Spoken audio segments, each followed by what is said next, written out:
You're not possessed.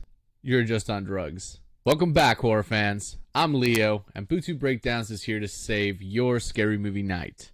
Right off the bat, The Exorcism of Emily Rose scores a 3.6 out of 10, landing it in our zombie stumble category. But here's the thing. I've already had to battle demonic forces in a prison cell to get you this score, and in a few minutes, I'll show you exactly why this film earned its rating. If you disagree with my score at the end of the video, be sure to let me know how much you want to have a panic attack in a church. And then be sure to like, share, and subscribe about it in the comment section. You're not possessed.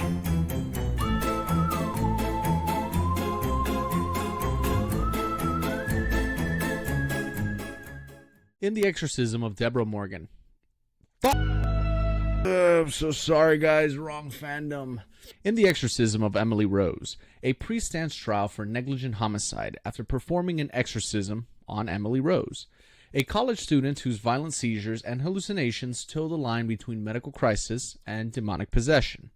The courtroom drama runs parallel with flashbacks of Emily's torment, leaving the audience to decide whether she was the victim of epilepsy and psychosis or a battleground for something far older and crueler. The film splits its time between dry legal arguments and visceral horror sequences, never fully committing to either, but forcing them to grind against each other until sparks fly. Emily's decline is shown in jagged fragments, sleep paralysis, grotesque contortions, and chilling midnight confrontations that suggest both medical plausibility and supernatural dread. Meanwhile, the defense tries to sanctify her suffering as martyrdom, while the prosecution pins it on reckless faith. The tension isn't just in whether demons exist, but in how institutions, church, court, medicine, each demand a monopoly on truth. The result is a bleak compromise. Ambiguity itself becomes the horror.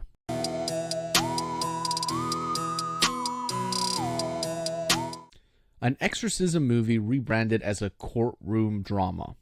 Finally, someone tries to dust off the formula. A priest stands accused of negligent homicide after a failed ritual, and the film drags the possession into the legal arena by admitting that exorcism itself as the evidence. What follows is a duel between science and religion, each side weaponizing Emily Rose's death to prove the other side wrong. The case orbits around one detail: Gambutrol. From the church's view, the drug trapped Emily in her possessed state and doomed the exorcism. From medicine's view, it was the only thing keeping her alive, and pulling her off it signed her death warrant. At its core, the film asks whether Father Moore killed Emily by choosing faith over pharmacology. This isn't horror, it's a post-mortem on belief systems framed through a dead girl's suffering. The script's ambiguity is its strength, leaving the audience stranded between conviction and skepticism. And while the "based on a true story" tagline is just another cheap marketing ploy, the movie itself is a rare attempt at freshness in a genre that expired long ago. I'm going to be nice here and give the story quality on this one a 7 out of 10.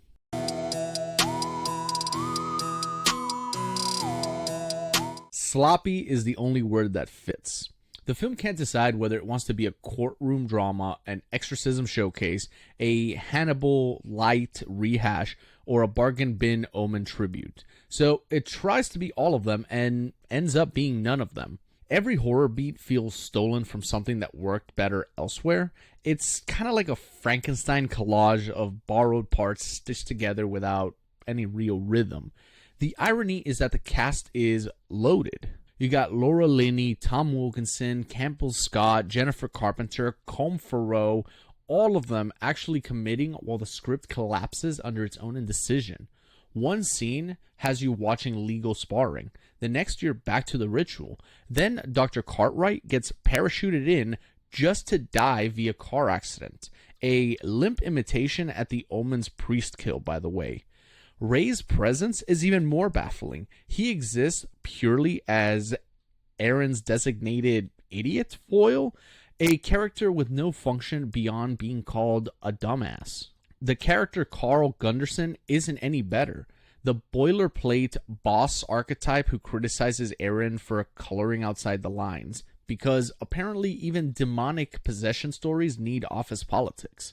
The fatal flaw is that the movie's whole reason to exist, Father Moore's testimony to humanize Emily's suffering, gets lost in the shuffle. The pacing isn't lethargic, but it's so sloppy that every thread unravels all the momentum that it built. I'm going to give the pacing on this one a 3 out of 10.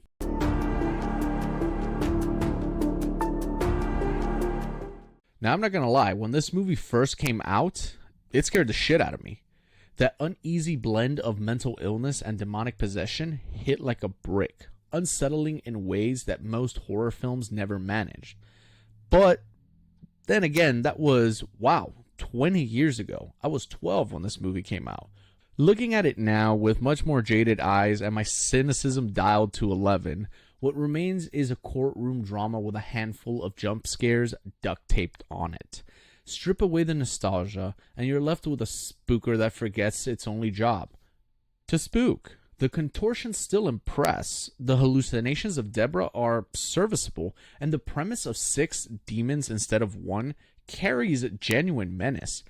Yet the film sabotages itself by rationing out the supernatural in stingy doses. And after it does that, it then panic dumps every cheap trick in the book when scares finally arrive. Each boo feels more like an overcompensation, the cinematic equivalent of a magician screaming, "Hey guys, look over there," after fumbling a card trick.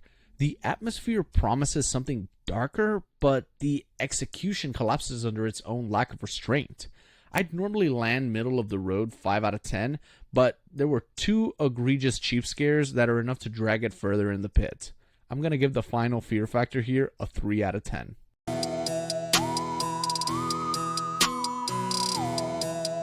And now it's time for me to get to the most disappointing part of this film, the fun factor. The problem isn't that the film is outright bad, it's that it keeps tripping over itself and burying what could have been a strong story under wasted opportunities. I was never bored, but disappointment weighed heavier than any thrill the movie managed to scrape together. The 6th demon reveal, which should have been the spine of the exorcism, lands like an afterthought tossed in at the 11th hour. The looming evil shadow thing keeps simmering in the background, but it never really erupts. It's more like a nosy neighbor peeking through the blinds than an actual threat.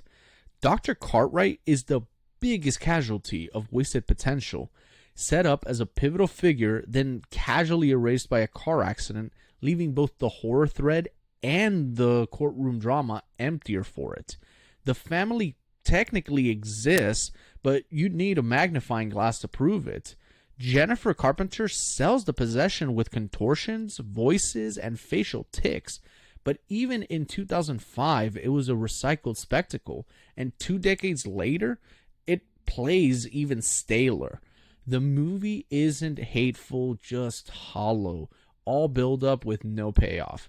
Fun factor gets me a 3 out of 10.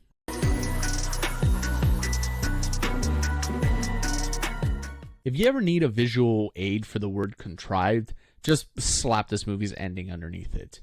The trial limps into a verdict: guilty of negligent homicide, which, by the way, Aaron sneaks in that the priest demanded sentencing on the spot if found guilty. Way to shoehorn that in at the last second, by the way, only for a juror to recommend time served, and the judge obliges with the bizarre combo of "you're guilty, but you're also free to go." What? Toss in a sermon light nod to God's miracles, fade to text telling us the priest went into hiding and Emily's story supposedly drove people back to church, and that's your grand finale. It's not just bad, it's aggressively ham-fisted, the kind of ending that erases everything the story tried to build. Emily herself, by the end of it all, is forgotten. Aaron's rediscovered faith rings hollow, and the whole affair dissolves into a shrug. The fear I felt watching this as a kid instantly evaporated when I revisited this.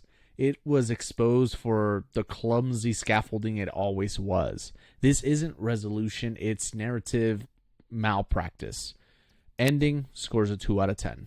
So that's Bootube Breakdowns' take on The Exorcism of Emily Rose. Averaging our scores gives this movie a 3.6 out of 10, which places it in our zombie stumble category. Do you agree with my rating? Scream your score in the comments and tell me what horror flick I should gut next. If this saved your spooky vibes, smash that like, share with your horror crew, hit that notification bell, and subscribe to Bootube Breakdowns for more killer verdicts. Keep it creepy, and I'll haunt you in the next review.